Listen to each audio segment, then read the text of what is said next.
KNMയുടെയും ചീനിൻ്റെയും ഒക്കെ ആദരണീയരായ നേതാക്കന്മാരെ, സഹപ്രവർത്തകരെ,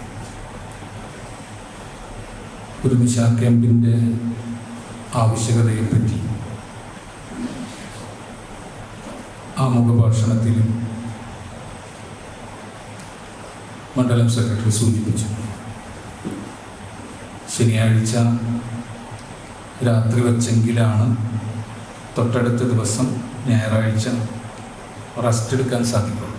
ഞായറാഴ്ച വെച്ചാൽ പിറ്റേ ദിവസം തിങ്കളാഴ്ചയാണ് വർക്കിംഗ് ഡേ. എന്തിനാ ഇപ്പോൾ രാത്രി മെനക്കെട്ടിട്ട് ഇങ്ങനെ ഒരു പരിപാടി വെക്കണമെന്ന് ചോദിച്ചാൽ, ഒന്ന് അദ്ദേഹം സൂചിപ്പിച്ചു, ISMകാർ പലരും ജോലിയെടുക്കുന്ന പണിയെടുക്കുന്ന ആളുകളാണ്. സ്വാഭാവികമായിട്ട് അവരുടെ പണി കഴിഞ്ഞ് വീട്ടിലെത്തുമ്പോൾ ഏകദേശം ഒരു മഗ്‌രിബിൻ്റെ തൊട്ടടുത്ത സമയമാവും. പലരും വീട്ടിൽ വന്ന് റെസ്റ്റ് എടുത്തൊന്ന് കുളിച്ച് എന്തെങ്കിലുമൊക്കെ കുടിച്ച് കഴിച്ച് ഒരു ക്ലാസ്സിനെത്തണമെങ്കിൽ ഏകദേശം ഒരു 8:30 കൊടുത്തെങ്കിൽ അവർക്ക് എത്തിപ്പെടാൻ പറ്റുള്ളൂ, റാഹത്തായിട്ട് വന്നിരിക്കാൻ പറ്റുള്ളൂ. അതുകൊണ്ടാണ് പ്രധാനമായിട്ട് തന്നെ ഒരു സമയം നമ്മൾ നിശ്ചയിച്ചത്. രണ്ടാമത്തെ കാര്യം, പകൽ വെച്ചിട്ട് ഇപ്പം എന്താ പ്രത്യേകിച്ചൊരു ഗുണമുള്ളത്? എനിക്ക് തോന്നുന്നു രാത്രിയാണ് നല്ലതെന്ന് തോന്നുന്നത്. കാരണം ഇത്രയധികം ആൾക്കാർ പകൽ കാണാറില്ല. അപ്പോൾ മുമ്പങ്ങനെയല്ല നമ്മുടെ ശീലം.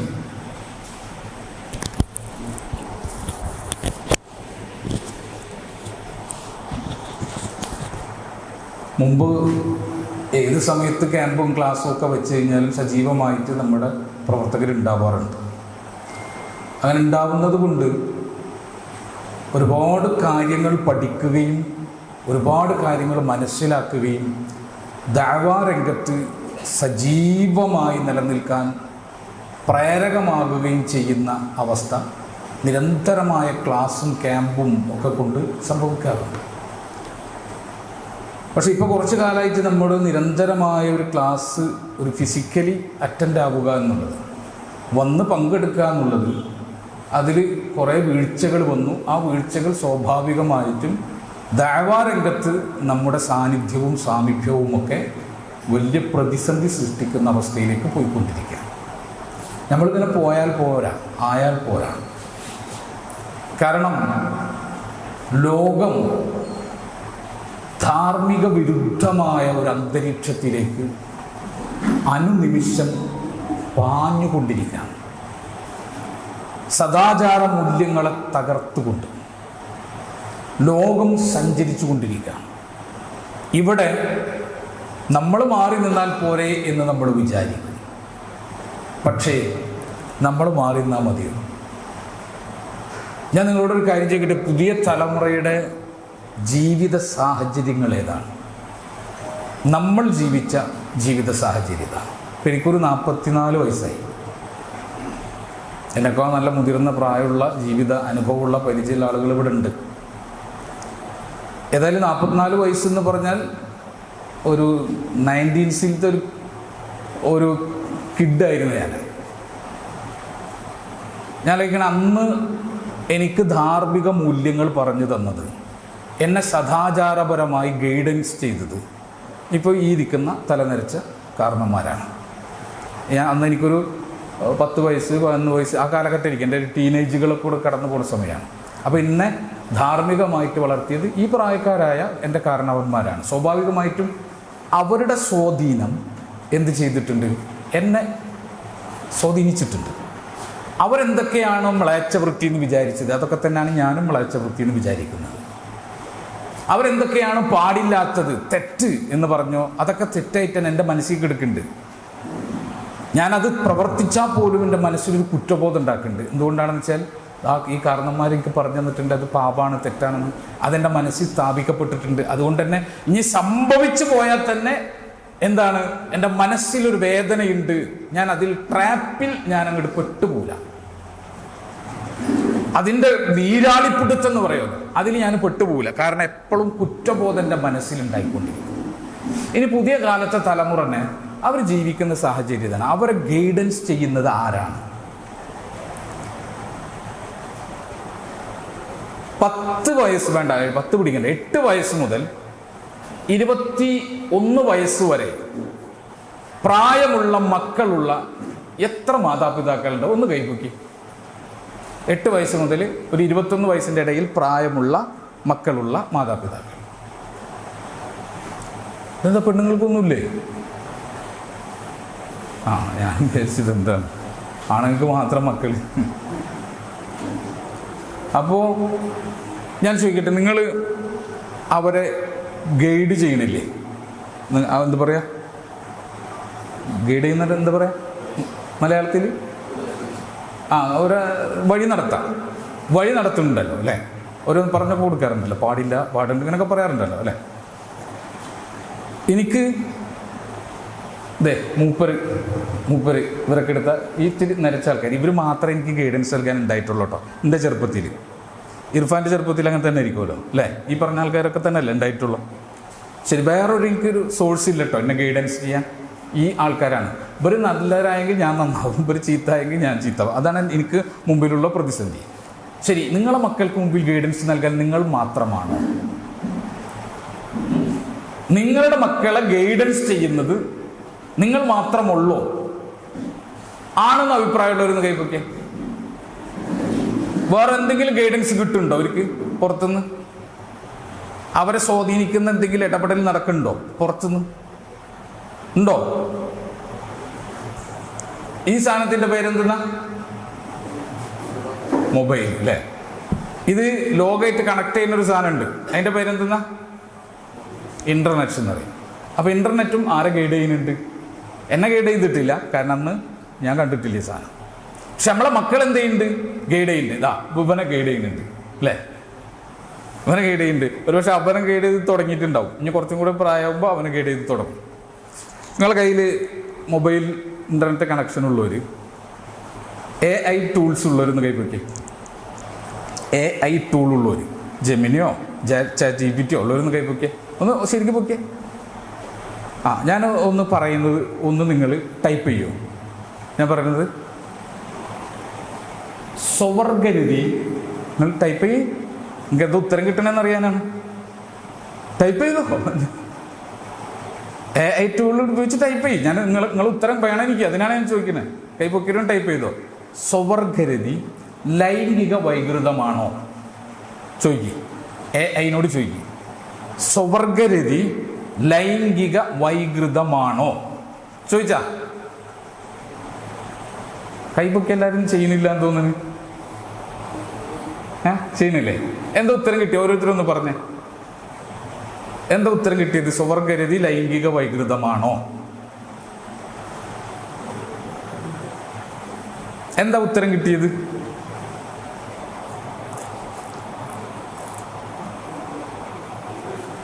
എന്താ കിട്ടിയ? പെർസ്പെക്റ്റീവുകളുടെ അടിസ്ഥാനത്തിലാണ് അല്ലെ? എന്ന് പറഞ്ഞാൽ വ്യക്തിന്റെ വീക്ഷണത്തിന്റെ അടിസ്ഥാനത്തിൽ. ഒരു വ്യക്തിക്ക് അത് വൈകൃതമാണ് തോന്നുകയാണെങ്കിൽ വൈകൃതം, അല്ലെങ്കിലോ സ്വാഭാവികം. മനസ്സിലായോ? സ്വാഭാവികം. വേറെ വല്ലവരും ടൈപ്പ് ചെയ്തിരുന്ന എന്താ കിട്ടിയേ? അല്ല.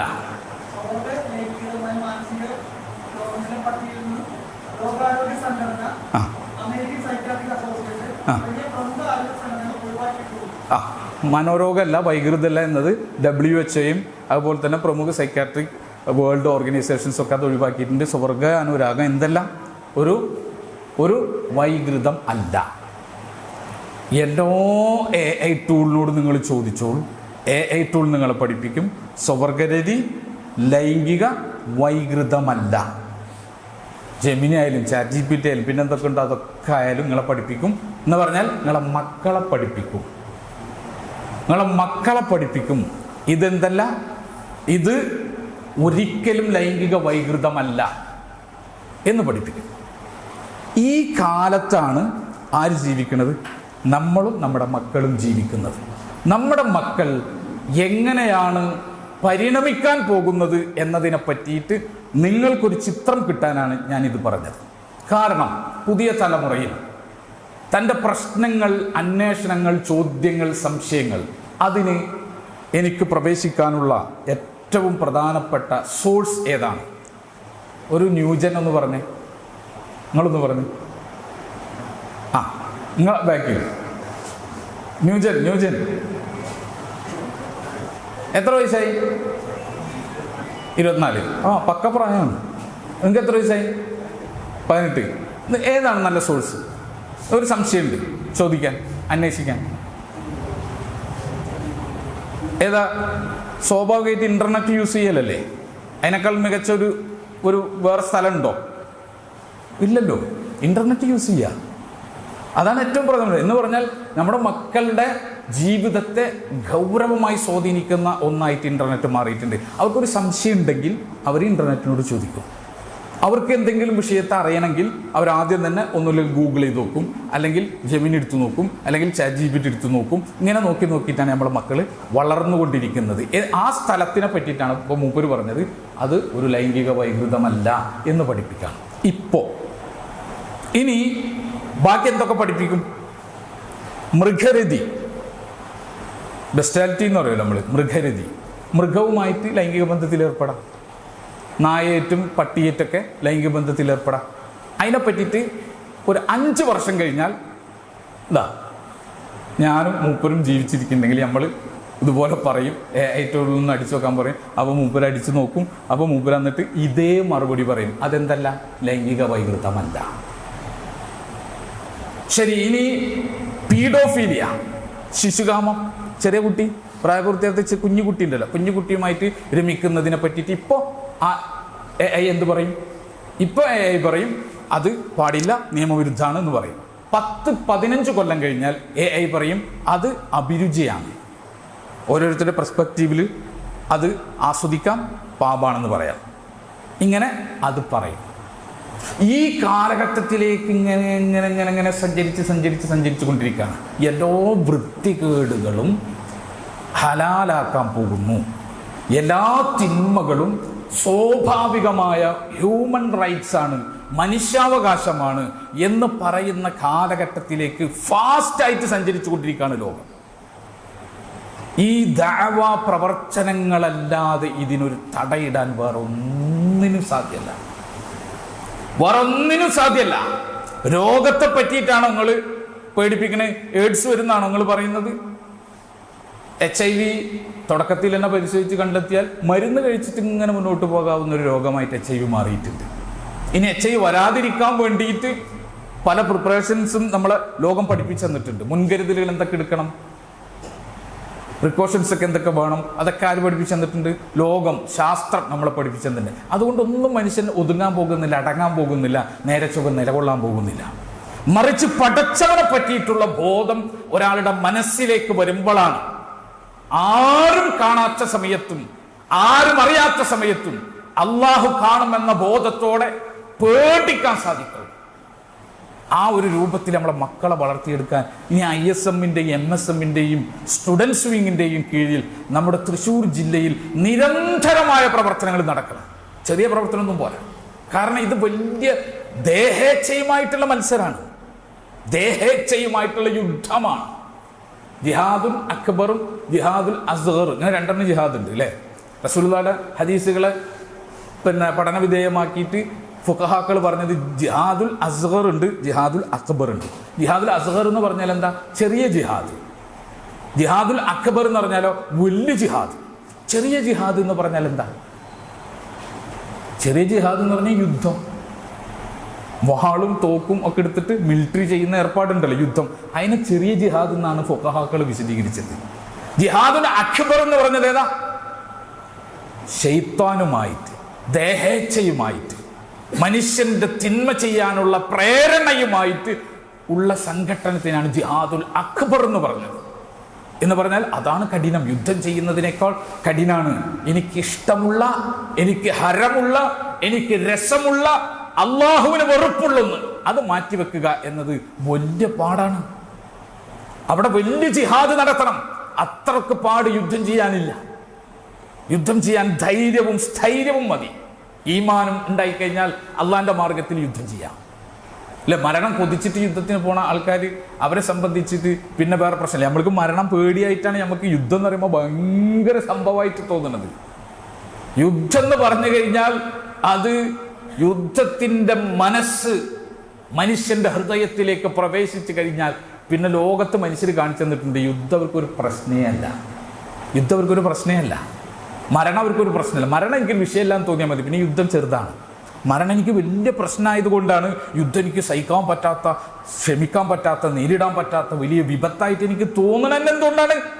അത് വലിയ ഗൗരവമായിട്ടാണ്. അപ്പം ഞാൻ സൂചിപ്പിക്കുന്നത് 1-2 കാര്യങ്ങൾ ഞാൻ സൂചിപ്പിക്കുകയാണ്. ഒന്ന്, അള്ളാഹു സുബ്ഹാനഹു വ തആല പറഞ്ഞു സൂറത്ത് കഹ്ഫ് 17-ാമത്തെ ആയത്ത്. അള്ളാഹു അവിടെ പറഞ്ഞൊരു കാര്യം എന്താ അറിയോ? മൻ യഹ്ദില്ലാഹു ഫഹുവൽ മുഹ്തദ്. മൻ യഹ്ദില്ലാ, ആർക്കാണ് അള്ളാഹു സന്മാർഗം കൊടുത്തത്, ആർക്ക് അള്ളാഹു സന്മാർഗം കൊടുത്തുണ്ടോ ഫഹുവൽ മുഹ്തദ്, അവനാണ് സന്മാർഗം പ്രാപിച്ചവൻ. യഥാർത്ഥ സന്മാർഗം കിട്ടാൻ പടച്ചോൻ സന്മാർഗം കൊടുത്തവനാണ്. എന്നിട്ട് അല്ലാഹു പറഞ്ഞു വമൻ യുളിൽ ഫലൻ തജിദ ലഹു വലിയ മുർഷിദ. ആരെയാണ് അല്ലാഹു വഴിപഴപ്പിച്ചത് അവൻ ഒരിക്കലും ഫലൻ തജിദ ലഹു വലിയ മുർഷിദ, അവൻ ഗൈഡൻസ് കൊടുക്കുന്ന ഒരാളെയും അവൻ കണ്ടെത്താൻ പോകുന്നില്ല. അല്ലാഹു ഒരാൾ പഴക്കാൻ തീരുമാനിച്ചു കഴിഞ്ഞാൽ അവന് പിന്നെ ഒരിക്കലും ഗൈഡൻസ് കിട്ടാൻ പോകുന്നില്ല. വഴിപഴക്കാൻ പടച്ചൻ തീരുമാനിച്ചാൽ ഗൈഡൻസ് കിട്ടാൻ പോകില്ല. അങ്ങനെ അല്ലാഹു തീരുമാനിക്കുമോ ആൾക്കാരുടെ കാര്യത്തിൽ? അവൻ വഴിപഴച്ച് പോകണം എന്നുള്ളത് തീരുമാനിക്കുമോ? എൻ്റെ കാര്യത്തിൽ അല്ലാഹു അങ്ങനെ തീരുമാനിക്കുമോ? ഞാനൊരു പാപം ചെയ്യാണ്, അപ്പോൾ പാപം ചെയ്തപ്പോൾ അല്ലാഹു എന്ത് ചെയ്തു? അവൻ ഇനി വഴിപഴച്ചവനായിട്ട് മരിക്കട്ടെ എന്ന് തീരുമാനിക്കുമോ? ഇല്ല. പാപം ചെയ്തവൻ അല്ലാഹു ചെയ്യുന്ന പണി എന്താ? പാപം ചെയ്യുന്നവന് തിരിച്ചു വരാൻ, തിരുത്താൻ, നന്നാവാൻ അല്ലാഹു സുബ്ഹാനഹു വ തആല അവസരങ്ങൾ കൊടുത്തുകൊണ്ടേയിരിക്കും. അവസരങ്ങൾ കൊടുക്കും. ചിലപ്പോൾ അല്ലാഹു എന്ത് ചെയ്യും? വലനുദീഖന്നഹും മിനൽ അദാബിൽ അദ്നാ ദൂനൽ അദാബിൽ അക്ബർ ലഅല്ലഹും യർജിഊൻ. വിശുദ്ധ ഖുർആൻ പറഞ്ഞു വലനുദീഖന്നഹും മിൻ അദാബിൽ അദ്നാ ദൂനൽ അദാബിൽ അക്ബർ. നാം അദാബുൽ അദ്ന, ചെറിയ ശിക്ഷ അവരെ രുചിപ്പിക്കും. ചെറിയ ശിക്ഷ ഇങ്ങനെ കൊടുത്തുകൊണ്ടേയിരിക്കും, രുചിപ്പിക്കും. എന്തിനാ? ദൂനൽ അദാബുൽ അക്ബർ. വലിയ ശിക്ഷയ്ക്ക് പുറമെ, വലിയ ശിക്ഷ കൊടുക്കുന്നതിന് മുമ്പായിട്ട് ചെറിയ ശിക്ഷ ഇങ്ങനെ കൊടുത്തുകൊണ്ടിരിക്കും. എന്തിനാ? ലഅല്ലഹും യർജിഊൻ. അവർ മടങ്ങിയേക്കാം, നന്നായേക്കാം, തിരുത്തിയേക്കാം. അതിനു വേണ്ടിയിട്ട് അല്ലാഹു അതിങ്ങനെ കൊടുത്തുകൊണ്ടേയിരിക്കും എന്നുള്ള പറഞ്ഞു. അത്രത്തോളം മനുഷ്യന് വലിയ ശിക്ഷ എന്ന് പറഞ്ഞത് അദാബുൽ അക്ബർ എന്ന് പറഞ്ഞാൽ എന്താ? നരകം. നരകത്തിൽ പോയി വീഴാതിരിക്കാൻ മനുഷ്യന് ചിലപ്പോൾ രോഗം കൊടുക്കും, ദാരിദ്ര്യം കൊടുക്കും, ജോലി നഷ്ടപ്പെടും, സൗന്ദര്യം നഷ്ടപ്പെടും. അവൻ ദുനിയാവിൽ വേദനിക്കുന്ന, പ്രയാസപ്പെടുന്ന പരീക്ഷണങ്ങൾ അവന് ചുറ്റും വന്നുകൊണ്ടിരിക്കും. എന്തറിയോ? അവൻ നന്നായെങ്കിലോ, വേണ്ടാത്ത പണി നിർത്തിയെങ്കിലോ എന്ന് അല്ലാഹു സുബ്ഹാനഹു വ തആല പരീക്ഷിക്കുന്നു വേണ്ടി അതിങ്ങനെ അത് കൊടുത്തുകൊണ്ടിരിക്കും. പക്ഷേ ചില ആളുകളെ സംബന്ധിച്ച് അവർ അല്ലാഹു ഉപേക്ഷിച്ച് കളയും. അങ്ങനെയുണ്ട് പാപം ചെയ്യുന്നവർ. ചില ആളുകൾ അല്ലാഹു ഉപേക്ഷിച്ച് കളയും. അങ്ങനെ പടച്ചവൻ ഉപേക്ഷിക്കുന്ന ഒരു കാര്യത്തെ നിങ്ങളുടെ ശ്രദ്ധയിൽപ്പെടുത്താനാണ് ഞാൻ ഉദ്ദേശിക്കുന്നത്. പ്രത്യേകിച്ച് യുവതലമുറയിൽ, പുതിയ തലമുറയിൽ, ന്യൂജന്റെ മുമ്പിൽ പറയാനുള്ള ഒരു കാര്യം, വിശുദ്ധ ഖുർആൻ സൂറത്തുൽ അഹ്സാബ് 36-ാമത്തെ ആയത്ത് നിങ്ങളൊന്ന് പഠിക്കണം. 36-ാമത്തെ ആയത്ത് അല്ലാഹു പറഞ്ഞു വമാ കാന ലിമുഅ്മിനിൻ വലാ മുഅ്മിനത്തിൻ ഇദാ ഖദല്ലാഹു വറസൂലുഹു അംറൻ വമാ കാന ലിമുഅ്മിനിൻ വലാ മുഅ്മിനത്തിൻ. മുഅ്മിനായിട്ടുള്ള ആണും മുഅ്മിനായിട്ടുള്ള പെണ്ണും അവർ ആകുന്നില്ല, അവരായിത്തീരുന്നില്ല. ഇദാ ഖദല്ലാഹു വറസൂലുഹു അംറൻ, അല്ലാഹുവും റസൂലും ഒരു കാര്യത്തിൽ വിധി കൽപ്പിച്ചു കഴിഞ്ഞാൽ അയ്യകൂന ലഹുമുൽ ഖിയറതു മിൻ അംരിഹിം, അവരുടെ കാര്യത്തിൽ പിന്നെ അവർക്കൊരു ഖിയറത്ത് ഉണ്ടാകാൻ പാടില്ല. അല്ലാഹു റസൂൽ ഒരു കാര്യത്തിൽ ഒരു വിധി കൽപ്പിച്ചാൽ പിന്നെ ഒരു ഖിയറത്ത് അവർക്ക് ഉണ്ടാകാൻ പാടില്ല. സ്വതന്ത്ര അഭിപ്രായം. അല്ലാഹു റസൂൽ ഒരു കാര്യത്തിൽ സ്വതന്ത്ര അഭിപ്രായം പറഞ്ഞാൽ, അല്ലാഹു റസൂൽ ഒരു കാര്യത്തിൽ വിധി കൽപ്പിച്ചാൽ പിന്നെ എനിക്ക് എൻ്റെതായ ഒരു അഭിപ്രായം അവിടെ ഉണ്ടാകാൻ പാടില്ല. സ്വതന്ത്രമായ അഭിപ്രായം. എൻ്റെ കാര്യമാണ് കേട്ടോ, എൻ്റെ കാര്യമാണ്, എൻ്റെ സ്വന്തം കാര്യമാണ്. ആ കാര്യത്തിൽ അല്ലാഹുവും റസൂലും ഒരു കാര്യം വിധിച്ചു കഴിഞ്ഞു, തീരുമാനിച്ചു കഴിഞ്ഞു. പിന്നെ എനിക്ക് അതിലൊരു വേറിട്ട സ്വതന്ത്ര അഭിപ്രായം ഉണ്ടാകാൻ അല്ലാഹു അനുവദിച്ചിട്ടില്ല. അങ്ങനെ ഖിയറത്ത് നമുക്ക് ഉണ്ടാവാൻ പാടില്ല, ഇഖ്തിയാർ നമുക്ക് ഉണ്ടാവാൻ പാടില്ല. അതാണ് ഞാൻ പറഞ്ഞത്. നിങ്ങൾ ആലോചിച്ച് നോക്കൂ, അല്ലാഹു സുബ്ഹാനഹു വ തആല മനുഷ്യന് ലൈംഗിക ജീവിതം അനുവദിച്ചു, സെക്ഷൽ ജീവിതം അനുവദിച്ചു. ഈ സെക്ഷൽ ജീവിതം അനുവദിച്ചപ്പോൾ അല്ലാഹ് അനുവദിച്ചത് എന്താ? ഹെറ്ററോസെക്ഷാലിറ്റിയാണ് അനുവദിച്ചത്. ഹെറ്ററോസെക്ഷാലിറ്റി എന്ന് പറഞ്ഞാൽ എന്താ? വിരുദ്ധ ലൈംഗികതയുള്ള ആളുകൾ, ആണ് പെണ്ണ്, ഓപ്പോസിറ്റ് ലിംഗം നമ്മൾ പറയും, ഓപ്പോസിറ്റ് സെക്സ് എന്ന് പറയുമല്ലോ. ആ ഹെറ്ററോസെക്ഷാലിറ്റിയാണ് അള്ളാഹ് അനുവദിച്ചത്. ഹോമോസെക്ഷാലിറ്റി എന്ന് പറഞ്ഞാൽ ഒരേ ലിംഗത്തിൽപ്പെട്ടത്, ആണും ആണും പെണ്ണും പെണ്ണും, അവർ ലൈംഗിക ജീവിതം നയിക്കുക എന്നുള്ളത് അള്ളാഹു നിഷിദ്ധമാക്കി. അള്ളാഹു റസൂലും ആ വിഷയത്തിൽ തീരുമാനിച്ചു. ഇനി ആ തീരുമാനത്തിനെതിരെയായിട്ട് മുസ്ലിമായ ഒരു മനുഷ്യന് വേറിട്ടൊരു അഭിപ്രായം ഉണ്ടാവാൻ പാടില്ല. അള്ളാഹ് തീരുമാനിച്ചതാ. ഹെറ്ററോസെക്ഷാലിറ്റി മാത്രമാണ് അള്ളാഹു ആ ഒരു പുരുഷനും ഒരു സ്ത്രീക്ക് അനുവദിച്ചത്. ഹോമോസെക്ഷാലിറ്റി അള്ളാഹ് അനുവദിച്ചിട്ടില്ല. ഞാൻ പറഞ്ഞില്ലേ, നമ്മളെ മക്കളെ പഠിപ്പിച്ചുകൊണ്ടിരിക്കുന്നത് ഹെറ്ററോസെക്ഷാലിറ്റി പോലെ ഹോമോസെക്ഷാലിറ്റിയും മറ്റൊരു കാഴ്ചപ്പാടാണെന്നാണ് പഠിപ്പിച്ചുകൊണ്ടിരിക്കുന്നത്. ആണും പെണ്ണുമാണ് ലൈംഗിക ജീവിതം നയിക്കേണ്ടത് എന്നതുപോലെ തന്നെ ആണും ആണും ജീവിക്കട്ടെ, പെണ്ണും പെണ്ണും ജീവിക്കട്ടെ. ലെസ്ബിയൻ ഗേ സെക്ഷന് പ്രോത്സാഹനം ചെയ്തു കൊടുക്കുന്നത് അള്ളാഹും റസൂലും അതിൽ തീരുമാനം അറിയിച്ചിട്ടുണ്ട്. ഖുർആൻ നിങ്ങൾ മറിച്ചു നോക്കൂ, ലൂത്ത് നബിന്റെ സംഭവം എടുത്തു നോക്കൂ. ലൂത്ത് നബിയെ പറ്റിയിട്ട് വീണ്ടും പഠിക്കണം. ലൂത്ത് നബിയുടെ ജനത, ആ ജനതന്റെ അവസ്ഥ എന്താ? എത്രത്തോളം ലൂത്ത് നബിക്ക് പറയേണ്ടതെന്ന് ഖുർആൻ നിങ്ങൾ ലൂത്ത് നബിന്റെ ചരിത്രം വായിച്ചൊക്കെ എത്രത്തോളം പറയേണ്ടതെന്നറിയോ? ആ ലൂത്ത് നബിന്റെ വീട്ടിൽ സുന്ദരന്മാരായ അതിഥികൾ വന്നതറിഞ്ഞ്, ആണുങ്ങൾ വന്നതറിഞ്ഞിട്ട് ഓടി വന്നു ലൂത്ത് നബിന്റെ വീട്ടിലേക്ക് ഈ ഹോമോസെക്ഷാലിറ്റിയുടെ ആൾക്കാർ. ഇന്നത്തെ നമ്മളെ ഭാഷയെ പറഞ്ഞാൽ LGBTQ ആൾക്കാർ. ലൂത്ത് നബിയുടെ കാലത്ത് LGBTQക്കാരെ എപ്പോഴും വന്നു, അദ്ദേഹത്തിന്റെ വീട്ടിൽ വന്നു. ആ ആണുങ്ങളെ വേണമെന്ന് പറഞ്ഞിട്ടാ ലൂത്ത് നബി എൻ്റെ മക്കളുണ്ട്, എൻ്റെ പെൺമക്കളുണ്ട് എന്ന് പറഞ്ഞിട്ട് ക്ഷണിക്കാണ് ചെയ്തത്. എൻ്റെ പെൺമക്കളങ്ങൾ എടുത്തോ. അപ്പൊ അതിനെ പറ്റിയിട്ടൊരു യുക്തിവാദി പറഞ്ഞു കൊടുക്കുക, അത് ലൂത്ത് നബി കൂട്ടിക്കൊടുപ്പാരനായിരുന്നു. ഹെറ്ററോസെക്ഷാലിറ്റിയാണ് ലൂത്ത് നബി പ്രൊമോട്ട് ചെയ്തതെന്നാണ് മനസ്സിലാക്കാനുള്ള വിവരം പോലും കഴുതക്കില്ല. ഹോമോസെക്ഷാലിറ്റിക്കെതിരെ ഹെറ്ററോസെക്ഷാലിറ്റിനെ ലൂത്ത് നബി പ്രൊമോട്ട് ചെയ്തെന്നുള്ളൂ. പക്ഷെ LGBT കഴുതകൾക്ക് അത് ആലോചിക്കാൻ പറ്റില്ലല്ലോ. ഞാൻ പറയുന്നത് ഇത് പ്രൊമോട്ട് ചെയ്തുകൊണ്ടിരിക്കുകയാണ് ഇന്നത്തെ കാലത്ത്. ഇപ്പം നമ്മുടെ വീട്ടിൽ, നമ്മുടെ മൊബൈലിൽ, നമ്മുടെ TV-യിൽ വലിയ താരങ്ങൾ അണിനിരക്കാണ്. വലിയ താരങ്ങൾ അണിനിരക്കാം. അവിടെ ആരുണ്ട്? 2 പെൺകുട്ടികളുണ്ട്. മുസ്ലിം പേരുള്ള 2 പെൺകുട്ടികൾ, അല്ലെ? മുസ്ലിം പേരുള്ള 2 പെൺകുട്ടികൾ, ആദിലയും നൂറയും. എന്താണ് അവർ ഈ ലോകത്തിന് ചെയ്ത സേവനം? അവരെ പ്രൊമോട്ട് ചെയ്യാൻ എന്ത് സംഭാവനയാണ് അവർ ചെയ്തത്? അവർ ശാസ്ത്രരംഗത്ത് എന്തെങ്കിലും ഒരു വിപ്ലവകരമായിട്ടുള്ള ഒരു സ്റ്റെപ്പ് അവരുണ്ടാക്കിയോ? വിദ്യാഭ്യാസ രംഗത്ത് എന്തെങ്കിലും സംഭാവനകൾ അവർ അർപ്പിച്ചോ? വൈദ്യശാസ്ത്ര രംഗത്ത് എന്തെങ്കിലും അവർ ചെയ്തോ? സ്പോർട്സ് രംഗത്ത് അവരെന്തെങ്കിലും ചെയ്തോ?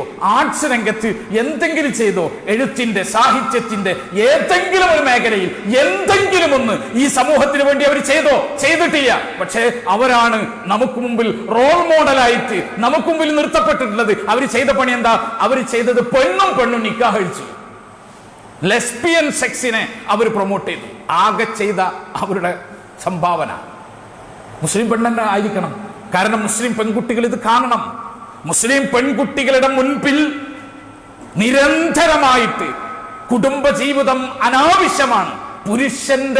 പുരുഷന്റെ 4 ചുമരുകൾക്കുള്ളിൽ അവൻ നിശ്ചയിച്ച പരിധിയും പരിമിതിയുമുള്ള ആകാശത്ത് പറക്കണം. 4 ചുമരിന്റെ ഉള്ളിൽ കെട്ടിയ ആകാശം. ഇതാണ് വിവാഹം എന്ന് പറഞ്ഞ് മുസ്ലിം പെൺകുട്ടീനെ ഇങ്ങനെ മസ്തിഷ്ക പ്രക്ഷാളനം നടത്തിക്കൊണ്ടിരിക്കുക, ബ്രെയിൻ വാഷ് ചെയ്തുകൊണ്ടിരിക്കുക. അവൾക്ക് കുടുംബജീവിതത്തെ പറ്റിയിട്ട് ഇപ്പൊ പെൺകുട്ടിയോട് ചോദിച്ചു നോക്കൂ, വിവാഹത്തിൽ താല്പര്യമില്ല. എന്നിട്ട് പകരം വെച്ചത് എന്താ? നിങ്ങൾ ആലോചിക്കും, ലിവിങ് ടുഗദറാണ് പകരം വെച്ചത്. ഇപ്പോ ഹൈക്കോടതിയിൽ ഇപ്പോഴും കേസ് നടന്നുകൊണ്ടിരിക്കുക. ലിവിങ് ടുഗദറിന് കോൺട്രാക്ട് വെക്കണോ വെക്കണ്ടേ എന്നുള്ളത്. ആണുങ്ങളുടെ പക്ഷത്ത് നിന്ന് വാദം വന്നെന്തറിയോ? കോൺട്രാക്ട് വെക്കാൻ പിന്നെ കല്യാണം കഴിച്ചാൽ പോലെതാ എന്ന് പറഞ്ഞാൽ ഈ പെണ്ണിനെ അവസാനം വരെ നോക്കിക്കോളാം, ഇവളിലുണ്ടാവുന്ന കുട്ടീനെ ഞാൻ നോക്കിക്കോളാം എന്ന കോൺട്രാക്റ്റും കൂടി വേണമെന്ന് കോടതി പറഞ്ഞപ്പോ എന്നാ പിന്നെ കല്യാണം കഴിച്ചാൽ പോരെ. അപ്പൊ സ്പഷ്ടാണ് എന്താ ഉദ്ദേശം. നിങ്ങൾ ആലോചിക്കുക, ഇപ്പൊ ലിവിങ് ടുഗദർ, അത് കഴിഞ്ഞപ്പോ പിന്നെ സിറ്റുവേഷൻഷിപ്പ് പുതിയ സംഭവങ്ങളാണ്. മാരേജിന് പകരം കൊണ്ടുവരുന്ന പുതിയ സംഭവങ്ങളാണ്. സിറ്റുവേഷൻഷിപ്പ് എന്ന് പറഞ്ഞാൽ എന്താ? ഒരു ഫ്രണ്ട്ഷിപ്പിനും സെക്സിനും ഇടയിലുള്ള ഒരു ജീവിതം. അത് ഫ്രണ്ട്ഷിപ്പാണ്. എപ്പോൾ വേണമെങ്കിലും ഫ്രണ്ട്സുകൾ എന്ത് ചെയ്യാം? വിവിധ മേഖലയിലേക്ക് പോയേക്കാം. നിങ്ങൾ ആലോചിച്ച് നോക്കി, ഇത് ആരുടെ താല്പര്യമാണ്? പെണ്ണിന്റെ താല്പര്യമാണോ ആണിന്റെ താല്പര്യമാണോ? അപ്പാർട്ട്മെന്റ്ഷിപ്പ്. കാരണം എന്താ, ലിവിങ് ടുഗദർ എന്ന് പറഞ്ഞു കഴിഞ്ഞാൽ ഒരുമിച്ച് ജീവിക്കണം. അപ്പോൾ വീട്, അതിൻ്റെ റെന്റ്, കറണ്ട് ബില്ല്, അതുപോലെ തന്നെ വീട്ടു ചെലവ്, ഭക്ഷണം, രോഗം, ആശുപത്രി, എല്ലാ ചികിത്സ ആരാ? സാധാരണ മാരേജ് പോലെ തന്നെ ആണാണ് ഇത് വഹിക്കുന്നത്. അപ്പൊ ആണിന്റെ ബുദ്ധിയിൽ ഉദിച്ചു, ഇതൊന്നും വഹിക്കാൻ പറ്റൂല. അവൾക്ക് ഭക്ഷണം കൊടുക്കാൻ പറ്റൂല, അവൾക്ക് വെള്ളം കൊടുക്കാൻ പറ്റൂല, മരുന്ന് കൊടുക്കാൻ പറ്റൂല, അവളെ ചെലവൊന്നും വഹിക്കാൻ പറ്റൂല, അവളെ കുട്ടീനെ നോക്കാൻ പറ്റൂല, അവളെ ഒന്നും ചെയ്യാൻ പറ്റൂല. പിന്നെ ഓളെ കുറച്ച് ബെഡിലേക്ക് ആവശ്യമുണ്ട്. അപ്പൊ ബെഡിലേക്ക് മാത്രം ആവശ്യമുള്ള രൂപത്തിൽ ഓളെ കൊണ്ടുവരണം. ബെഡിന്റെ ആവശ്യം കഴിഞ്ഞാൽ അവളെ പറഞ്ഞേക്കണം. അപ്പൊ പുതിയ സംഭവം എന്താ? അപ്പാർട്ട്മെന്റ്ഷിപ്പ്. അപ്പൊ പുതിയ സംഭവം എന്താ? അപ്പാർട്ട്മെന്റ്ഷിപ്പ്. വ്യത്യസ്ത അപ്പാർട്ട്മെന്റുകളിൽ ജീവിക്കൂ, വ്യത്യസ്ത സ്വതന്ത്ര ജീവിതം നയിക്കൂ, ആവശ്യം തോന്നുമ്പോൾ ഒരുമിക്കൂ. ഞാൻ എൻ്റെ അപ്പാർട്ട്മെന്റിൽ എൻ്റെ ജോലി, എൻ്റെ ജീവിതം, എൻ്റെ ഭക്ഷണം, എൻ്റെ മരുന്ന്, എൻ്റെ വിദ്യാഭ്യാസം, എൻ്റെ അടിസ്ഥാന ആവശ്യങ്ങൾ. അവൾ അവളുടെ അപ്പാർട്ട്മെന്റിൽ അവളുടെ ജോലി, തൊഴിൽ, ഭക്ഷണം, സാധനം ഒക്കെ അവൾ കണ്ടെത്തിക്കൊള്ളണം. എന്നിട്ടോ എനിക്കും ആവശ്യമുള്ളപ്പോൾ, അവൾക്ക് ആവശ്യമുള്ളപ്പോൾ മാത്രം സംഗമിക്കുന്ന അപ്പാർട്ട്മെന്റ്ഷിപ്പ്. ഇപ്പൊ കൊച്ചിയിലെ പുതിയ ട്രെൻഡ് എന്താ? ഹോമോസെക്ഷാലിറ്റി. എന്താ ഹോമോസെക്ഷാലിറ്റി എന്ന് പറഞ്ഞു കഴിഞ്ഞാൽ? പുതിയ സാധനം ഹോമോസെക്ഷാലിറ്റി. ഈ ഹോമോസെക്ഷാലിറ്റി എന്ന് പറഞ്ഞാൽ എന്താ അറിയോ? റെന്റ്, നമ്മൾ പിന്നെ ഫ്ലാറ്റ് താമസം, വലിയ ടൗണിലൊക്കെ ആകുമ്പോൾ ഫ്ലാറ്റുകൾക്ക് വലിയ വാടകയാണ്. അപ്പോൾ എനിക്ക് എന്ത് ചെയ്യാം? എനിക്കൊരു വലിയ ഫ്ലാറ്റ് ഉണ്ട്. ആ ഫ്ലാറ്റിൽ ഞാൻ എന്ത് ചെയ്യുന്നു? ഒരു പെൺകുട്ടിക്ക് ഫ്രീ ആയി താമസിക്കാൻ ഇടം കൊടുക്കുന്നു. അവൾ പകരം അവളെ ശരീരം എനിക്ക് തരുന്നു. ഈ ബന്ധം. എനിക്ക് ഫ്ലാറ്റ് മാറിപ്പോകണം എന്ന് തോന്നുമ്പോൾ അവൾക്ക് പോകാം, അവൾക്ക് വേറെ ഫ്ലാറ്റ് കിട്ടിയാൽ അങ്ങോട്ട് പോകാം, എപ്പോൾ വേണമെങ്കിലും അവസാനിപ്പിക്കാം. പക്ഷേ എൻ്റെ ഫ്ലാറ്റിൽ ഞാൻ അവൾക്ക് ഫ്ലാറ്റ് കൊടുക്കുന്നു. പഴയ വെപ്പാർട്ടി സിസ്റ്റം. പണ്ടത്തെ വെപ്പാർട്ടി സിസ്റ്റത്തിന് ഒന്ന് മേക്ക് ഓവർ ഒക്കെ ചെയ്ത് ഒന്ന് മേക്കപ്പ് ഒക്കെ ഇട്ട് ഭംഗിയാക്കി എടുത്തിട്ട് പിന്നെ കൊണ്ടുവന്നിരിക്കുക. നിങ്ങൾ ആലോചിക്കും, ഈ ബന്ധങ്ങളൊക്കെ ഇതാണല്ലോ ഇപ്പൊ മാരേജിന് പകരം വെച്ചത്.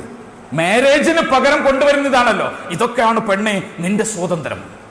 നീ സിറ്റുവേഷൻഷിപ്പിൽ ഏർപ്പെടു, നീ ഹോമോസെക്ഷാലിറ്റിയിൽ ഏർപ്പെടു, നീ ലിവിംഗ് ടുഗദറിൽ ഏർപ്പെട്, നീ അപ്പാർട്ട്മെന്റ് ടുഗദറിൽ ഏർപ്പെട്, നീ ഓപ്പൺ റിലേഷൻഷിപ്പിൽ ഏർപ്പെട്, ഫ്രണ്ട്സ് വിത്ത് ബെനിഫിറ്റ്സിൽ ഏർപ്പെട്. പുതിയ കാഴ്ചപ്പാട്. Friends with benefits. ഫ്രണ്ട്സ് ആയിരിക്കും, ആണും പെണ്ണും ഫ്രണ്ട്സ് ആയിരിക്കും.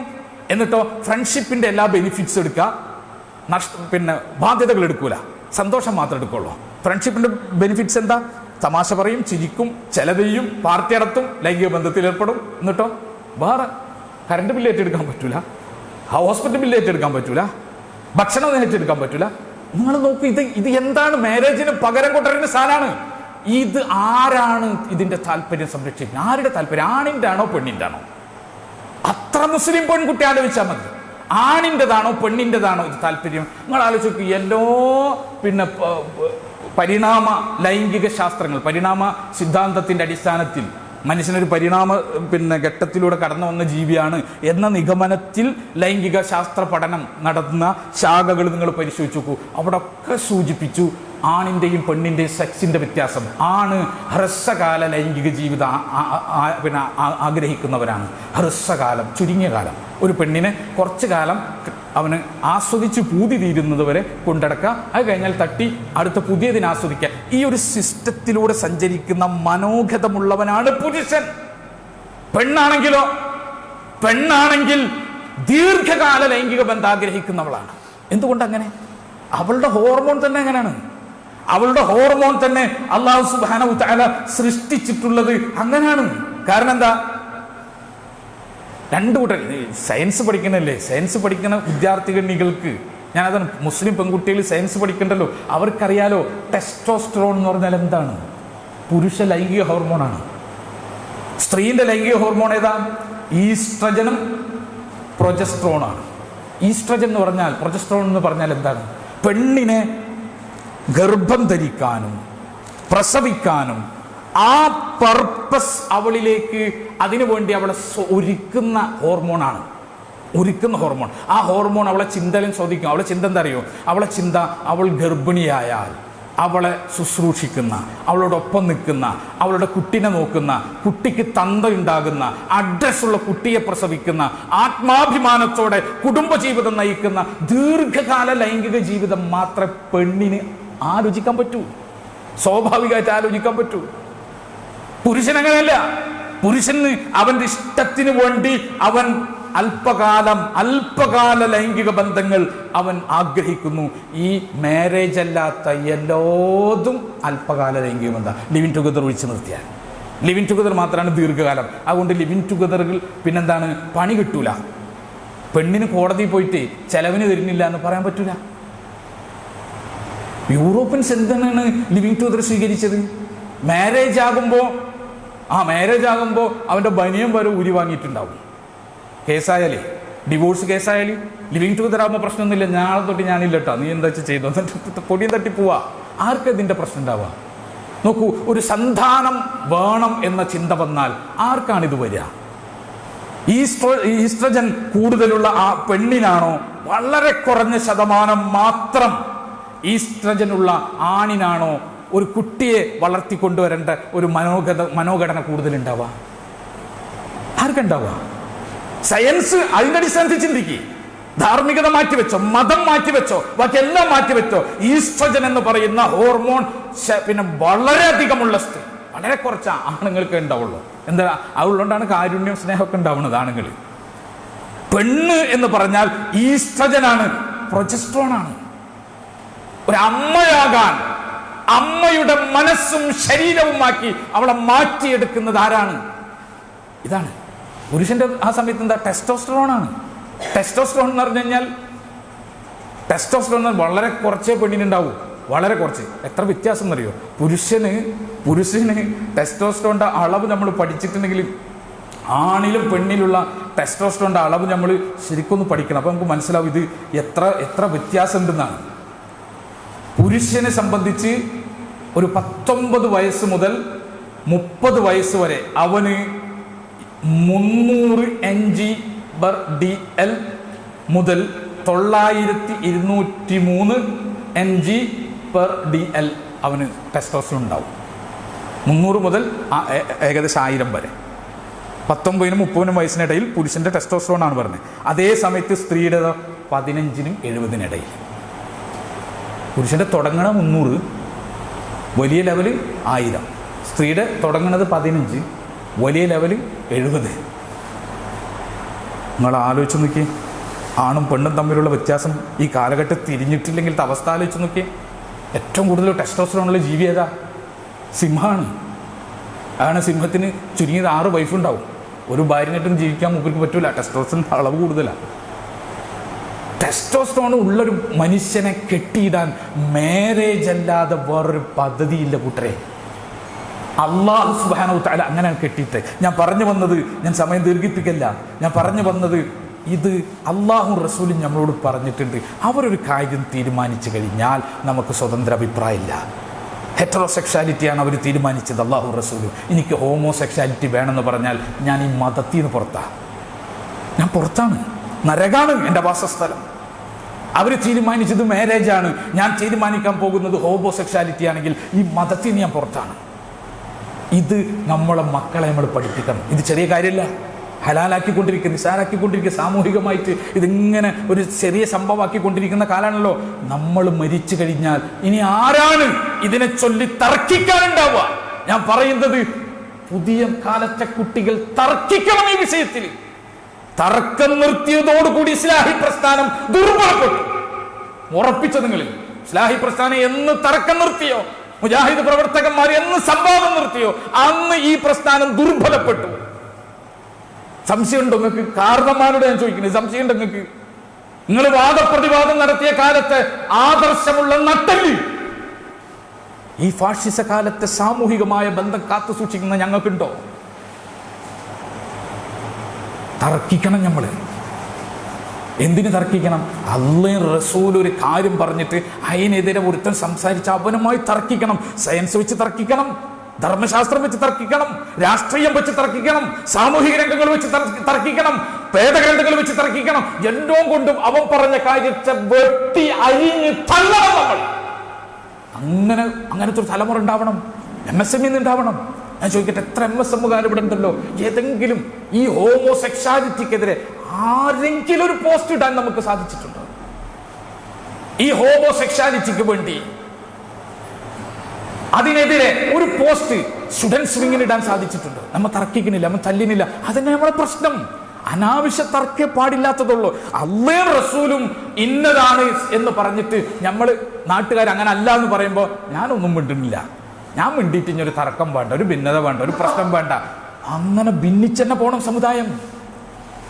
അള്ളാഹു ഹറാമാക്കിയ കാര്യം, അള്ളാഹു കുഫറാക്കിയ കാര്യം, അള്ളാഹു ഷിർക്കാക്കിയ കാര്യം, അള്ളാഹു ബിദ്അത്താക്കിയ കാര്യം, ഈ കാര്യം നാട്ടിൽ ഹലാലാക്കുമ്പോൾ അതൊക്കെ കണ്ടു നിന്നിട്ട് ഞാനത് ചെയ്യുന്നില്ല, ഞാൻ അതിനോടൊപ്പം ഇല്ല, പക്ഷെ ഞാൻ തർക്കിക്കാനില്ല.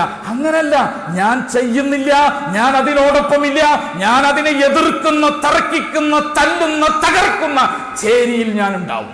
അങ്ങനെയാണ് വേണ്ടത്, അങ്ങനെ വേണ്ടത്. ഇപ്പൊ പോയി നിങ്ങൾ ആലോചിക്ക്, നിങ്ങളൊന്നും മനസ്സ് തുറന്ന് ആലോചിക്ക്.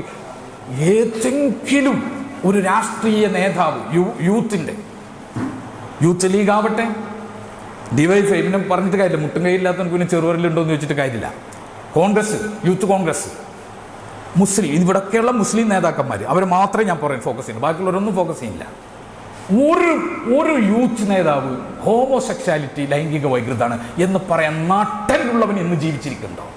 നട്ടലുള്ളവൻ സാംസ്കാരിക രംഗത്ത് ഏതെങ്കിലും ഒരു എഴുത്തുകാരൻ, മുസ്ലിം എഴുത്തുകാരി ഹോമോസെക്ഷാലിറ്റി, ലൈംഗിക വൈകൃതമാണെന്ന് പറയാൻ ധൈര്യമുള്ള ആരെങ്കിലും ജീവിച്ചിരിപ്പുണ്ട്? ഇല്ല.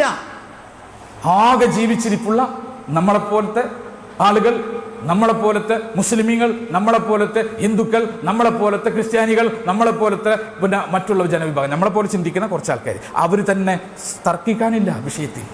തർക്കിക്കണം നമ്മൾ. നബിദിനം നടക്കാണ്. എന്താ നബിദിനം? ഏറ്റവും മോശപ്പെട്ട ഒരു ബിദ്അത്ത് തെരഞ്ഞെടുത്ത സമയം റസൂലുള്ളാഹി സ്വല്ലല്ലാഹു അലൈഹി വസല്ലം വഫാത്തായ ദിവസം തന്നെ അടിച്ചു പൊളിക്കാൻ ലോകത്തൊരു ഒരാൾക്കും, ഒരു നേതാവിനും ഈ ഗതികേട് വന്നിട്ടില്ല കേട്ടോ. അദ്ദേഹം മരണപ്പെട്ട ദിവസം പായസം വെക്കണ കൗമിന് വേറൊരു ജനതക്കും കിട്ടിയിട്ടുണ്ടാവില്ല. അദ്ദേഹം മരണപ്പെട്ട ദിവസം ദഫ് മുട്ടി, കോൽക്കളി പാടി, റോഡ് തെരുവോരങ്ങളിൽ ഡാൻസ് ചെയ്ത്, നൃത്തം വെച്ച് DJ പാർട്ടികൾ സംഘടിപ്പിക്കുന്ന ഒരു ജനതനെ വേറൊരു നേതാവിന് കിട്ടിയിട്ടുണ്ടാവില്ല. റസൂലുള്ളാഹിക്ക് മാത്രം കിട്ടിയിട്ടുള്ളൂ. അപ്പൊ നിങ്ങൾ ആലോചിച്ച് നോക്കൂ. അതിനെതിരെ നമുക്കൊന്നും പറയാനില്ല, നമുക്കൊന്നും സംസാരിക്കാനില്ല. അങ്ങനെ വന്നാലത്തെ അവസ്ഥ എന്താ? ശരി,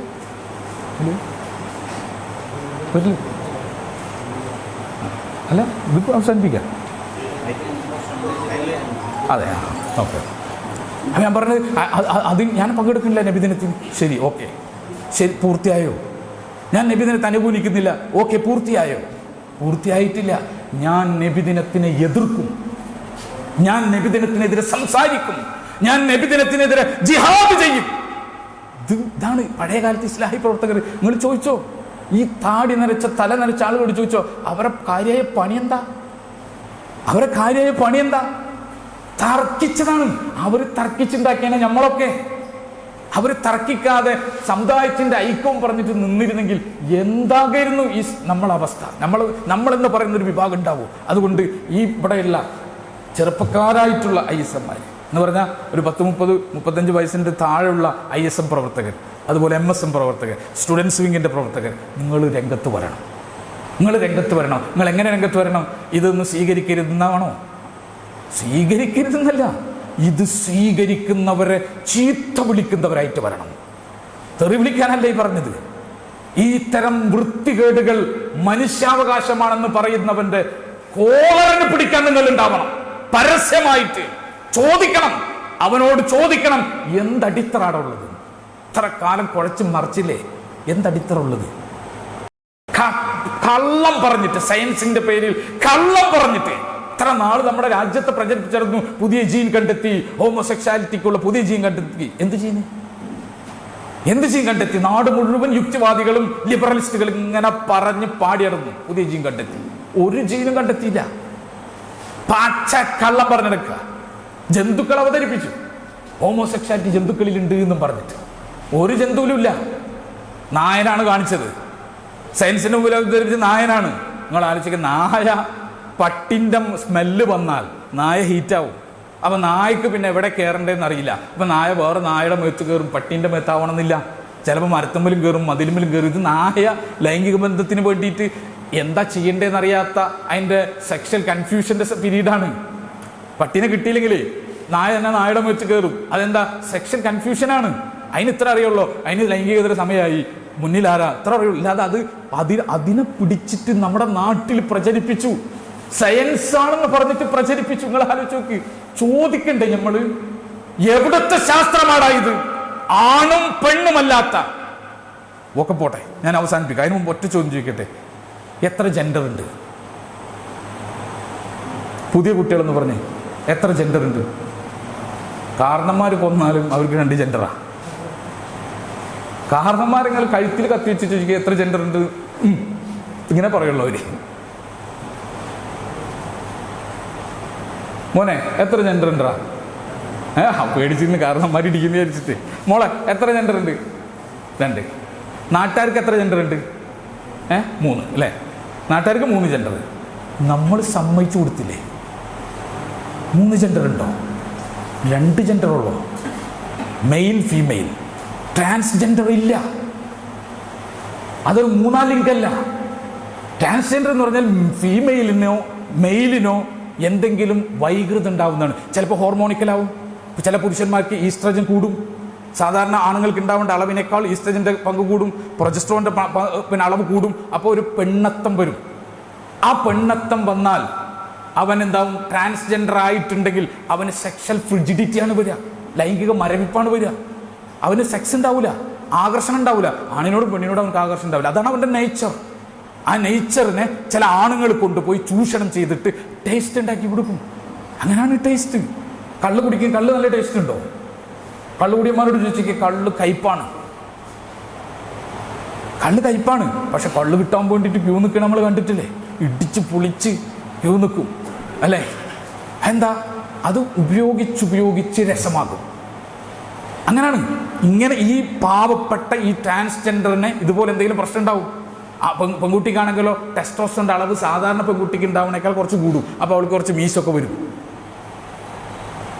ചെറിയ അളവ് കൂടിയാൽ കാണുന്ന പ്രകൃതാണ്. കയ്യിലും കാലിലൊക്കെ കുറച്ച് രോമം സാധാരണ പെൺകുട്ടികളെക്കാൾ വലുപ്പുണ്ടാവും. അത് വലിയ പ്രശ്നമുള്ളതല്ല. പക്ഷെ കുറച്ചും കൂടെ കൂടിക്കഴിഞ്ഞാൽ ഒരു ആണത്തം വരും, ആണത്തം ഫീൽ ചെയ്യും. അപ്പോൾ അവളെ ആണാക്കി അവളെ നിരന്തരം അവളെ മസ്തിഷ്ക പ്രക്ഷാളനം നടത്തിയിട്ട് അവളെങ്ങനെ എന്ത് ചെയ്യുക? ആണാണ് ആണാണ് ആണാണ് ആണാണ് ആണാണ് 3-ാം ലിംഗാണ് നീ. പച്ച തട്ടിപ്പാണ് നടന്നത്. വിദ്യാഭ്യാസമുള്ള മനുഷ്യരുടെ മുമ്പിൽ പച്ച നുണ പറഞ്ഞ് പ്രചരിപ്പിച്ചു. നമ്മൾ ആലോചിച്ച് നോക്കി. ഇതിന് ഫണ്ട് ചെയ്തു ആരാ? എന്താ മറ്റേ പൈസക്കാരൻ്റെ പേര്? ട്രംപ് ഇട്ടിടിവിടുന്ന കൂട്ടുകാരനുണ്ടല്ലേ, മസ്ക്. എലോൺ മസ്ക് ആയിരുന്നു ഇതിന്റെ വൻ പ്രചാരകൻ. ഫണ്ട് ചെയ്ത ആളാ. ഫണ്ട് ചെയ്ത് ലോകത്ത് ഇത് പ്രചരിപ്പിക്കും. 3-ാം ലിംഗം ഉണ്ട്. ഒരാള് ജെൻഡർ അയാൾ തീരുമാനിക്കേണ്ടത് അയാളാണ്. ആണായിട്ട് പറഞ്ഞാൽ ആണാവൂല, അയാൾ സ്വയം തീരുമാനിക്കും. എന്താ ബയോളജിക്കലി സെക്സ് അല്ല, ജെൻഡർ സെക്സിന്റെ അടിസ്ഥാനത്തിൽ തീരുമാനിക്കണം എന്ന് പറഞ്ഞിട്ട് ഫണ്ട് ചെയ്തു. ഇപ്പോ എലോൺ മസ്ക് എവിടാണ്? ഇതിനെതിരാണ്. എന്താ കാരണം എന്നറിയോ? വായിച്ചില്ലേ നിങ്ങൾ? എന്താ കാരണം? എലോൺ മസ്കിന്റെ ആൺകുട്ടി പെൺകുട്ടിയായി. പ്രശ്നമായി. മൂപ്പർക്ക് സഹിക്കാൻ പറ്റിയില്ല. വല്ലോൻ്റെ മക്കളൊക്കെ ആവുമ്പോൾ മൂപ്പർക്ക് ഭയങ്കര രസമായിരുന്നു. എൻ്റെ ആൺകുട്ടി അവനെ നിരന്തരം നീ പെണ്ണാണെന്ന് പറഞ്ഞ് എൻ്റെ ചെക്കൻ പെണ്ണെന്ന് തീരുമാനിച്ചിട്ട് അവൻ പിറ്റേ ദിവസം 10-12 വയസ്സുള്ള ചെക്കൻ, മീശൊക്കെ ഉണ്ടായിരുന്ന ചെക്കൻ, അതൊക്കെ വടിച്ചളിഞ്ഞ് സാരി ഉടുത്ത് പൊട്ടും കുത്തി റോട്ടിൽ കൂടെ നടക്കുമ്പോൾ എനിക്കുണ്ടാവണ ഒരു വിഷമുണ്ടല്ലോ. ആണും പെണ്ണും കെട്ടവനായ ഒരുച്ചൻ എൻ്റെ കുടുംബത്തിനുണ്ടാകുന്ന ഒരു വിഷമുണ്ടല്ലോ. ആ വിഷമമല്ല, അവന്റെ ഹ്യൂമൻ റൈറ്റ്സ് ആണ്, അവന്റെ ലിംഗം അവൻ തീരുമാനിക്കും എന്നൊക്കെ പറഞ്ഞ് നടന്ന് അവസാനം ഇയാള് എലോൺ മസ്കിന്റെ ചെക്കൻ എന്ത് ചെയ്ത്? പെണ്ണാണ് അവൻ പെൺകുട്ടിയായി. അന്ന് തൊട്ട് മൂപ്പര് ഈ LGBTQ-ക്കെതിരെ ഭയങ്കരമായിട്ട് സമരത്ത്. ഇതാണ് ഞാൻ പറഞ്ഞത്, ലോകത്തിന്റെ മുമ്പിൽ 3-ാം ലിംഗം. ഇപ്പൊ നമ്മളെ ഫോമൊക്കെ പൂരിപ്പിക്കുമ്പോൾ മെയിൽ ഫീമെയിൽ ട്രാൻസ്ജെൻഡർ അങ്ങനെയായി. ഞാൻ പറയുന്നത് അങ്ങനെ തന്നെയാണ് ആവുക. ഖിയാമത്ത് വരെ അങ്ങനാണ് പോവുക.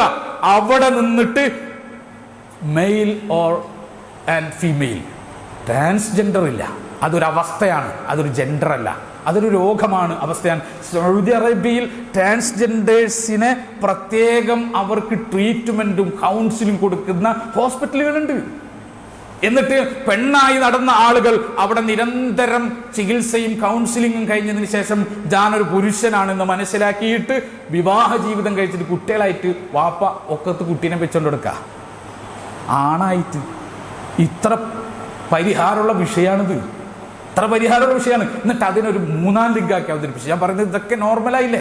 നമ്മൾ പോലും മൂന്നാം ലിംഗക്കാരനാണെന്ന് തോന്നുന്നു എന്ന് പറഞ്ഞു തുടങ്ങി. മൂന്നാം ലിംഗക്കാരന് നമ്മൾ തന്നെ പറഞ്ഞു തുടങ്ങി. ഇനി ചിലപ്പോൾ കുറെ കാലം കഴിഞ്ഞ് നമ്മൾ സമ്മേളനത്തിലൊക്കെ വരും രജിസ്റ്റർ ചെയ്യണമെങ്കിൽ മെയിൽ ട്രാൻസ്ജെൻഡർ, എന്നിട്ട് നമ്മൾ എഴുതി പോവും.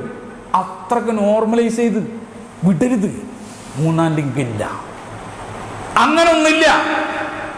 മെയിൽ ഓർ ഫീമെയിൽ അവർക്ക് പറ്റിയിട്ടുള്ള എന്തെങ്കിലും ഹോർമോണിക്കലോ അല്ലെങ്കിൽ പിന്നെ സാമൂഹികമായിട്ട് പ്രശ്നങ്ങൾ ഉണ്ടാവും. അങ്ങനെയുണ്ട്. പല പല ലെസ്ബിയൻസിനെ എടുത്തു നോക്കുമ്പോൾ അവരെ പഠനങ്ങൾ സൂചിപ്പിക്കുന്ന എന്താ? പുരുഷന്മാരിൽ നിന്ന് ഉണ്ടായ കഠിനമായ പീഡനം കൊണ്ട് പുരുഷ വിരോധിയായതാ. ലോകത്തറിയപ്പെട്ട വലിയ ഫെമിനിസ്റ്റുകളായിട്ടുള്ള ലെസ്ബിയനിസ്റ്റുകൾ, അവരിൽ പലരും ചെറുപ്പത്തിൽ വാപ്പാടേന്ന് കിട്ടിയ അടി, പ്രധാനപ്പെട്ട ഒരാൾ, അവരുടെ പേര് ഞാൻ മറന്നുപോയി, ചെവിട്ടത്തടിച്ചിട്ട്, വാപ്പ ചവിട്ടത്തടിച്ചു, വാപ്പല്ല അപ്പൻ ചവിട്ടത്തടിച്ചിട്ട് ചെവിട്ടിൽ നിന്ന് ബ്ലഡ് വരികയും അവർക്ക് ഒരുപാട് വയസ്സ് വരെ കേൾവി ശക്തി ഉണ്ടാവുകയുണ്ടായില്ല. അന്ന് പുരുഷൻ എന്ന വാപ്പയെ വെറുത്തതാ. അത് പുരുഷനോടുള്ള വെറുപ്പായി, അത് പുരുഷനുമായി ലൈംഗിക ജീവിതം പങ്കുവെക്കില്ലെന്ന വെറുപ്പായി, അത് പെണ്ണിനെ തെരഞ്ഞെടുക്കുന്ന പിന്നെ ലെസ്ബിയൻ ലൈംഗിക ബന്ധത്തിലേക്ക് അവളെ പ്രോത്സാഹിപ്പിച്ചു. അവൾ ആ ലെസ്ബിയനിസത്തിന് ഒരു താത്വിക അടിത്തറൊക്കെ ഉണ്ടാക്കിയിട്ട് ലോകത്തിന് അവൾ പുസ്തകങ്ങൾ എഴുതി, ലോകത്തിന് തിയറികൾ ചമച്ചു കൊടുത്തു. അതും വാങ്ങി നമ്മുടെ തലയിലും വെച്ച് നമ്മുടെ നാട്ടിലെ ഫെമിനിസ്റ്റുകൾ അതും താങ്ങി നടക്കുക. അവളെ അന്ന് കൊണ്ടുപോയിട്ട് ചികിത്സിച്ച് കൗൺസിൽ ചെയ്തിട്ട് അവളെ വാപ്പാനെ 4 അടി അടിച്ചിട്ട് മക്കൾ എങ്ങനെ വളർത്തേണ്ടതെന്ന് പഠിപ്പിച്ചു കൊടുത്തിരുന്നെങ്കിൽ ഈ പ്രശ്നം ഉണ്ടായിരുന്നില്ല. ഇതാണ് നമ്മൾ സയൻസ് എന്നും പറഞ്ഞ് നടക്കുന്ന കാര്യം. ഞാൻ പറയുന്നത് പോരാടണം എല്ലാത്തിനെതിരെ. ഈ പറഞ്ഞ വൈകൃതത്തിനെതിരെ മാത്രമല്ല, ചെറുതും വലുതുമായ അല്ലാഹു റസൂലും പാടില്ല, പറ്റില്ല, ശിർക്കാണ്, ഹറാമാണ്, കുഫ്റാണ്, ബിദ്അത്താണെന്ന് പറഞ്ഞതുണ്ടോ?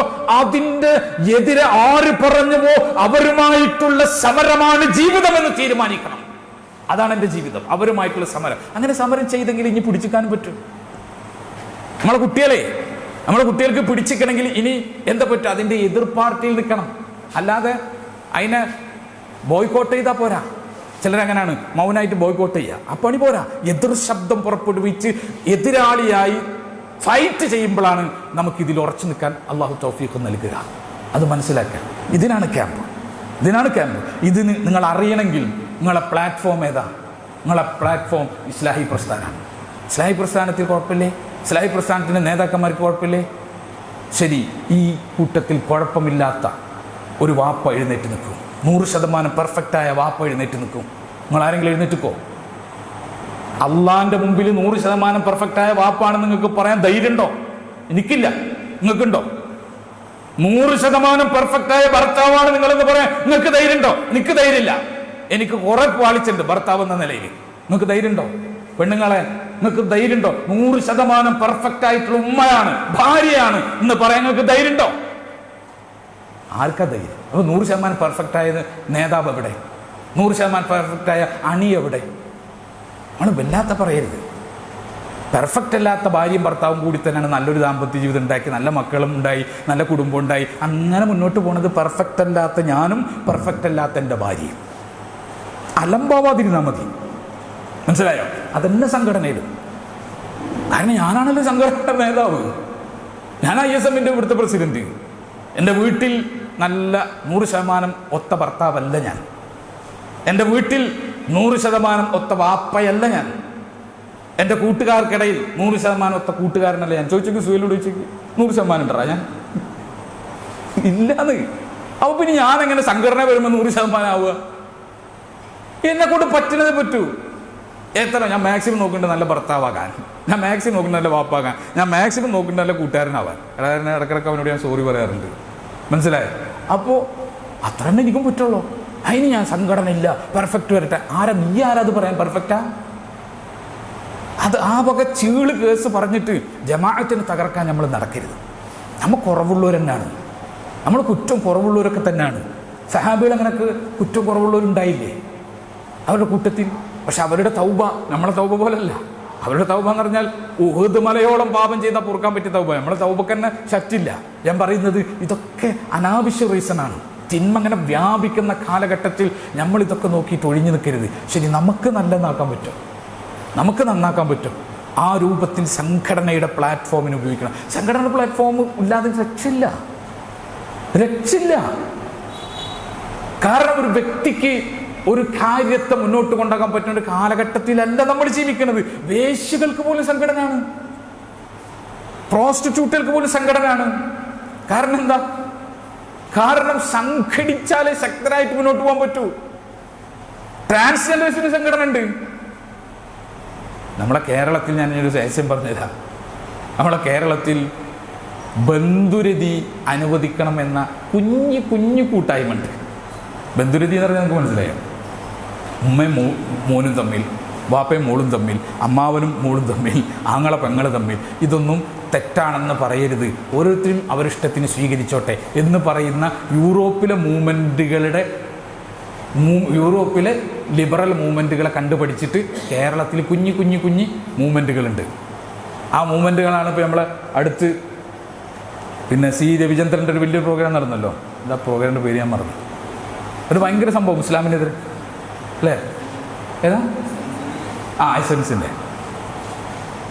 ആ പ്രോഗ്രാമിൽ മനോജ് കുമാർ എന്താണ് അവൻ്റെ പേരും തോന്നുന്നുണ്ട്. ഓൻ അവതരിപ്പിച്ച വിഷയം എന്താ അറിയോ? ഓൻ അവതരിപ്പിച്ച വിഷയം ബന്ധുരതി എതിർക്കുന്നത് പിന്നെ നവോത്ഥാന വിരുദ്ധമാണ്. ആങ്ങളെയും പെങ്ങളും തമ്മിലുള്ള ലൈംഗിക ബന്ധം പാടില്ല എന്ന് പറഞ്ഞ് ഫസ്റ്റ് കസിൻസ് സെക്സ് പാടില്ലെന്ന് പറയുന്നത് പിന്നെ ഏതാണ്? അത് പിന്നോക്കം വലിക്കുന്ന ഏർപ്പാടാണെന്നാണ് അവനവിടെ സബ്മിറ്റ് ചെയ്തത് അവൻ്റെ പ്രബന്ധം. അവസാനം കേരളത്തിൽ കത്തി. ആ യൂട്യൂബ് എടുത്ത് എസൻസിൻ്റെ പിന്നെ ഇൻ്റർനാഷണൽ പിന്നെ കോൺഫറൻസിൽ നിന്ന് അവൻ്റെ പ്രോഗ്രാം കട്ട് ചെയ്ത് ഒഴിവാക്കി. കേരളത്തിലെ യുക്തിവാദി ഒഴിവാക്കി. കാരണം എന്താ? ഇത് പറയാനായിട്ടില്ല, പരുവപ്പെട്ടിട്ടില്ല, ഭൂമി പരുവപ്പെട്ടിട്ടില്ല. ഇപ്പോൾ പരുവപ്പെട്ടത് എന്താണ്? ഇപ്പോൾ സ്വർഗരീതി പരുവപ്പെട്ടിട്ടുണ്ട്, ഇനി പരുവപ്പെടുത്താണ് അടുത്തത് നേക്രോഫീലിയ, ശവരതി. അതിൽക്ക് പരുവപ്പെട്ടു.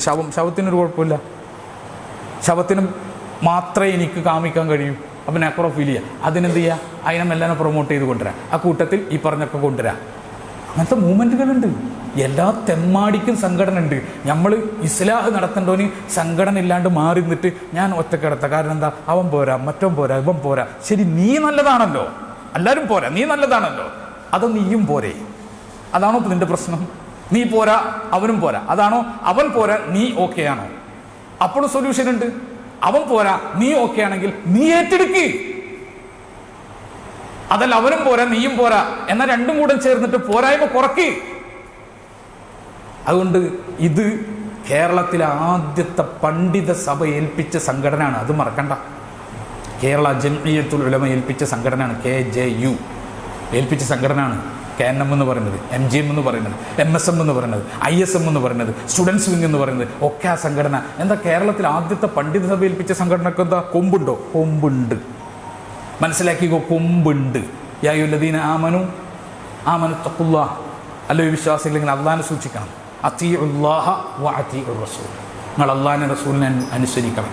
വ ഉലിൽ അംരി മിൻകും. നിങ്ങളിൽ നിന്നുള്ള ഉലുൽ അംറിനെ നിങ്ങൾ അനുസരിക്കണം. അത്തീഉല്ലാഹ വ അത്തീഉർ റസൂൽ വ ഉലിൽ അംരി മിൻകും. നിങ്ങളിൽ നിന്നുള്ള ഉലുൽ അംറിനെ അനുസരിക്കണം. ആരാ ഉലുൽ അംർ? അള്ളാഹിനെ അനുസരിക്കണം ഖുർആൻ പറഞ്ഞു, റസൂലിനെ അനുസരിക്കണം പറഞ്ഞു. മൂന്നാമത്തെ ഒരു കൂട്ടരെ പറഞ്ഞു ഉലുൽ അംറിനെ അനുസരിക്കണം. ആരാ ഉലുൽ അംർ? അൽ ഉലമാഉ വൽ ഉമറാഉ. സകല തഫ്സീർ എടുത്ത് നോക്കിക്കോ. അൽ ഉലമാഉ വൽ ഉമറാഉ. ചിലയിൽ വൽ ഫുഖഹാ എന്നും കൂടെ പറഞ്ഞിട്ടുണ്ട്. ഉലമാക്കളാണ്. ആ ഉലമാക്കളാണ് KM മൗലവി, വക്കം മൗലവി, അവരെ പോലത്തെയുള്ള മഹാന്മാരായ ഉലമാക്കളാണ് ഇവിടെ ഒരു സംഘം രൂപീകരിച്ച് അതിന് മാതൃസംഘടനയും അതിന് പോഷക സംഘടനകളും രൂപീകരിച്ചു കൊടുത്തത് അവർ വഴിക്കാണ്. ഉലമാക്കൾ വഴിക്ക്, ഉലുൽ അംർ വഴിക്ക് രൂപീകരിച്ച ജമാഅത്താണ്. നമ്മുടെ തരികിട ന്യായങ്ങൾ പറഞ്ഞിട്ട്, ബാലിശമായ ന്യായം പറഞ്ഞിട്ട് മാറിക്കാൻ പറ്റില്ല. ഈ കാലത്ത് ഇതിനെ ശക്തിപ്പെടുത്തണം. ആ ശക്തിപ്പെടുത്താൻ നിങ്ങൾക്കത് മനസ്സിലാക്കാൻ വേണ്ടിയിട്ടാണ് ബഹുമാന്യനായ അനസ് മൗലവി ഇവിടെ വന്നിട്ടുള്ളത്, നിങ്ങളോട് സംസാരിക്കാൻ.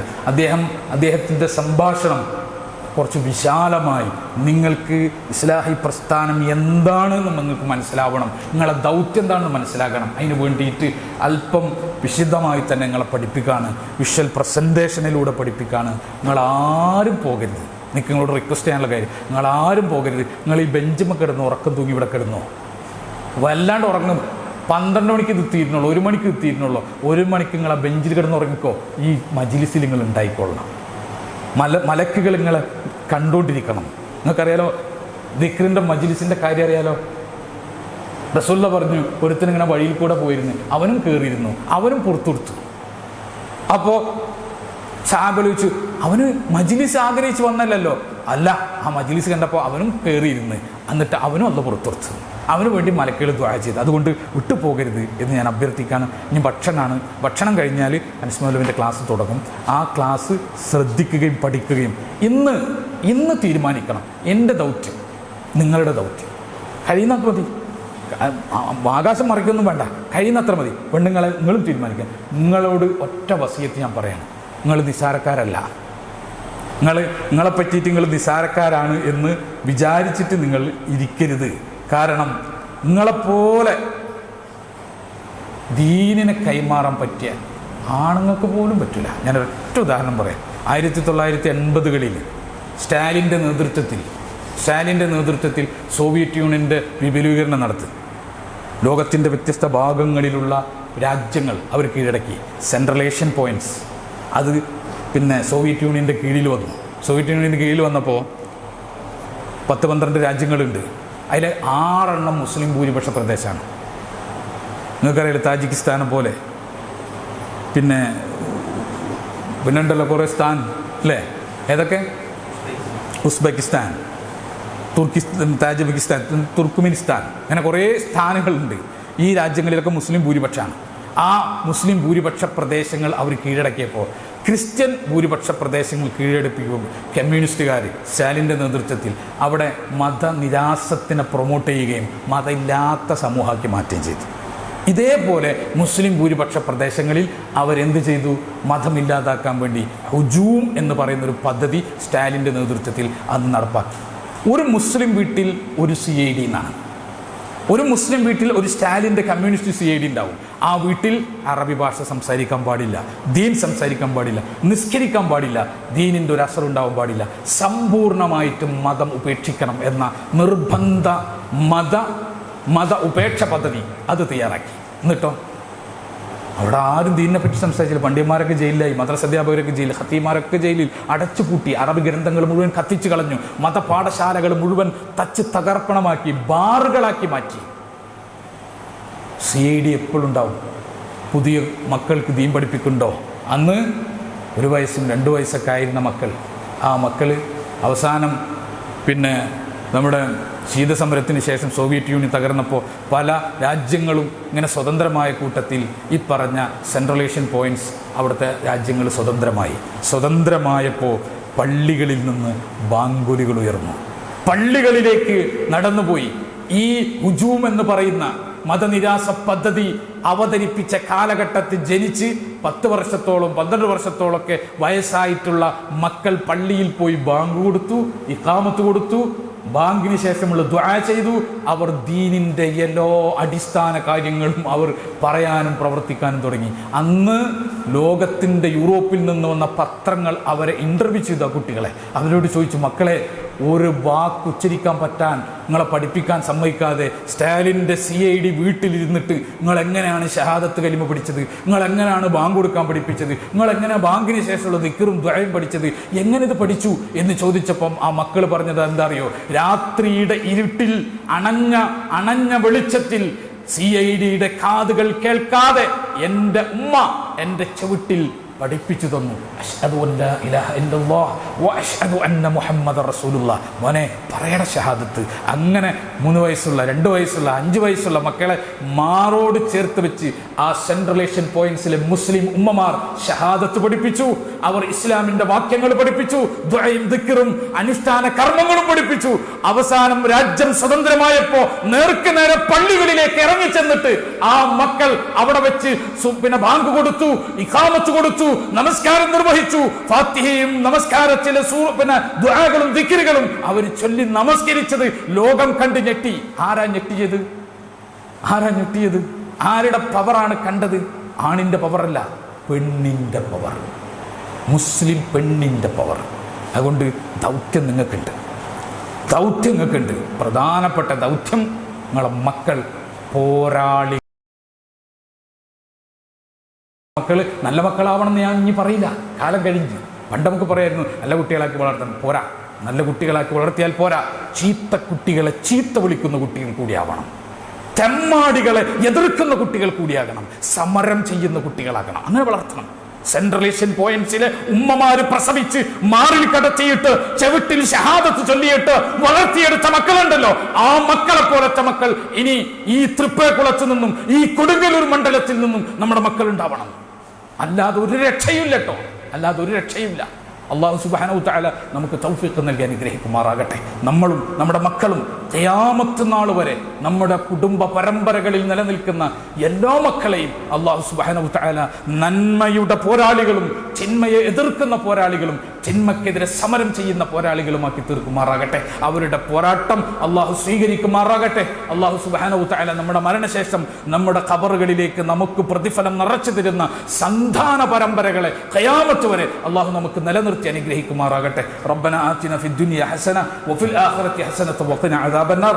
റബ്ബന തഖബ്ബൽ മിന്നാ ഇന്നക അൻതസ് സമീഉൽ അലീം വതുബ് അലൈനാ ഇന്നക അൻത തവ്വാബുർ റഹീം. ആമീൻ ആമീൻ ബിറഹ്മതിക യാ അർഹമർ റഹീമീൻ.